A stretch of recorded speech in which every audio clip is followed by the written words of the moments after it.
When you have depression, your whole world goes dark. Somewhere deep in your brain, joy dies. Despair takes over. Scientists are just beginning to understand why this happens and what exactly is going on inside the brains of people with depression. But meanwhile, tens of millions of people suffer silently. My name's Mike Wallace. I've battled my own depression for decades. I know what it's like to live through those days and nights when you feel that there's nothing that can help you. But I also know that there is hope, that treatments do work, and that exciting new efforts are underway. Many dedicated people are working to help ease the tremendous burden of depression and bipolar illness. Numerous experts have joined together at the University of Michigan to form the nation's first comprehensive center devoted to depression and bipolar research, treatment, education, and public policy. I'm proud to be a member of the center's National Advisory Board, and I'm so impressed by the array of people from so many different disciplines: psychiatry, women's health, family medicine, public health, psychology, pharmacy, nursing, cancer, and more, who have come together at this great institution to fight depression. They're led by Dr. John Graydon, the center's executive director. See you. A patient to ask you about? Yes.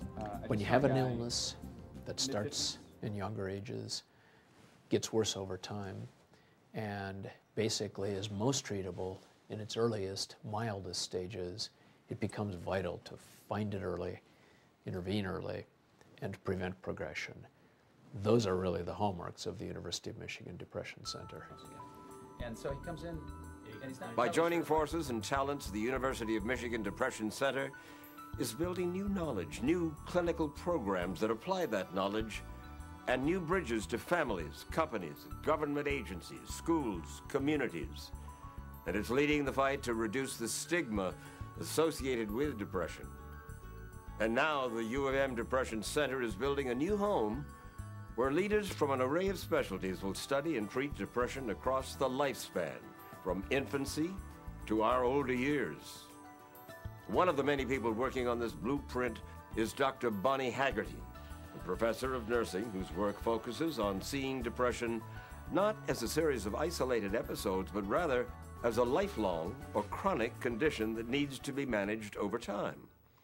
We're trying to achieve many different things, but one important piece is creating a different model of care. In most models, there's the all-knowing healthcare provider, and then there's the patient. The opportunity to look at it differently happens in the Depression Center, with the education, with people rethinking how they interact with patients. It's provided that opportunity. And I think that we've been successful, and I think it will only continue to get better. The center focuses on depression across the human lifespan, including key times when the risk is highest.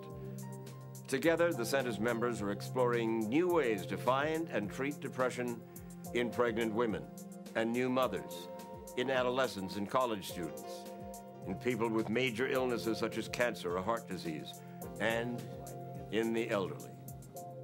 We have moved our screening and evaluation and treatment strategies into groups that have never been addressed before.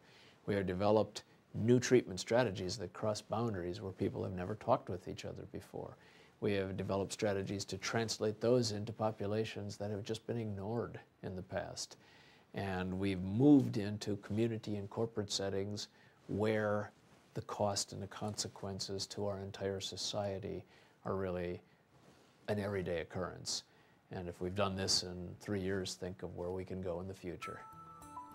A major part of Michigan's blueprint for a brighter future is research. Some of it goes to the very roots of depression, deep in the brain and in our DNA. Dr. John Carr Zubieta is one of Michigan's scientists trying to discover what is going on in the brains and the bodies of people who develop depression and bipolar disorder. His work focuses on the factors that make someone predisposed to becoming depressed, the triggers that can bring on a depressive episode, and clues that may just lead to new treatments. we are able to do a very good job at looking at the genetics of a particular individual and variants that may be associated with a particular illness or a particular course of treatment. In addition, we are able to look at synaptic responses of the brain, how the brain function occurs, and also the chemistry of that same brain, looking specifically at chemical pathways and chemical mechanisms that are involved in these illnesses. Then to follow these patients with treatment and see how well they do after treatment. So again, it's about integration, but it's also about taking very sophisticated tools that now are coming to a point where they are well accepted, they are well developed. So we are indeed in very exciting times. Other research at the center focuses on how factors like diet, exercise, social support, and sleep play a role in depression onset and treatment.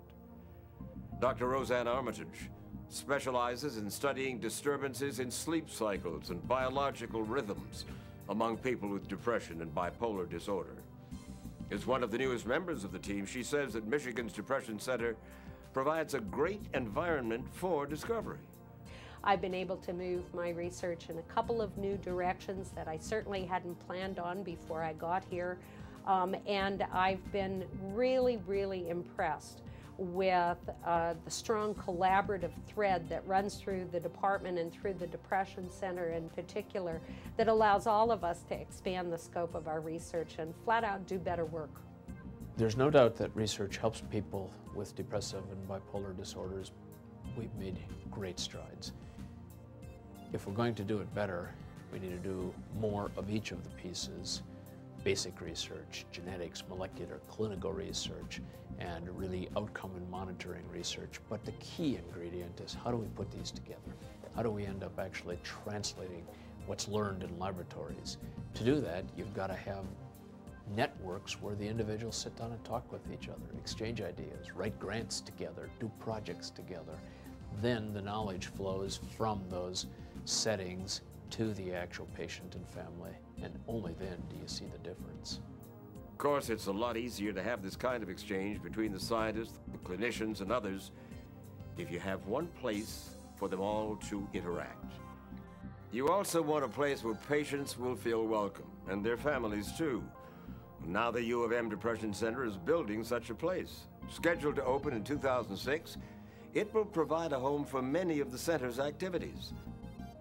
Architect Scott Haywood of Albert Kahn Associates helped design the building.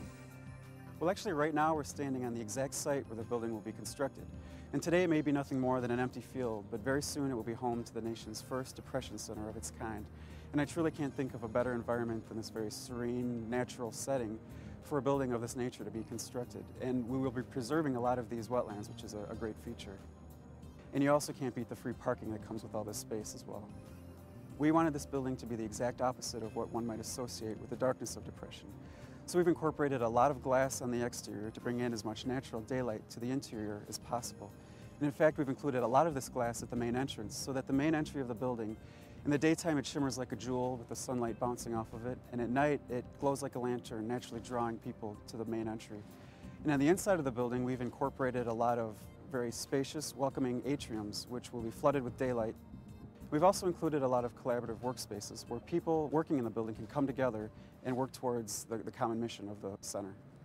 The Depression Center segments where the investigators will work are set up so that people are intermingled. We will have screening and assessment and networks to collect information. We will have a neurobiological component with a sleep laboratory, with genetic assessments, with neuroimaging, brain scan analyses, and with stress assessments. We will have social and behavioral networks where we can look at how people cope. Clinical trials. We'll have a way to handle the information that comes out, and we'll have a way to assess it. And integrating all of these people together is so fun. After we put forth the vision of the Depression Center, as the word spread, I was really amazed at how many people came to us and called us and said they were just so excited about this prospect, and frankly also asked, how can I help? How can we help? Those individuals have made it possible for us to proceed with our programs, our research, and with our new facility. They have made the difference. Many generous donors have helped make that difference. None more so than Mr. and Mrs. Edwin Meader of Kalamazoo, Michigan. Their substantial gift will be recognized in the building's very name. It will be called the Rachel Upjohn Building, after Mrs. Meader's maiden name and that of her grandmother, whose husband founded the Upjohn Corporation. Thanks to the Meaders, and to many others too, the center will soon have a home like no other in the country. But still more support is needed to help the center carry out its unique programs, from gene discovery and brain scanning to new treatment options, changes in public policy. The University of Michigan Depression Center will help patients and their families today while building new knowledge for tomorrow. I'm proud to be connected with this important and path-breaking effort and excited by the progress that has already been made. The very existence of this Depression Center challenges the stigma that surrounds the illness it is named for. I agree with Dr. Graydon's dream that someday we will see centers like this sprouting up around the country, creating a network just like we've seen for cancer and heart centers. And they'll be built on the same blueprint that they first drew here at the University of Michigan, a blueprint for a brighter future.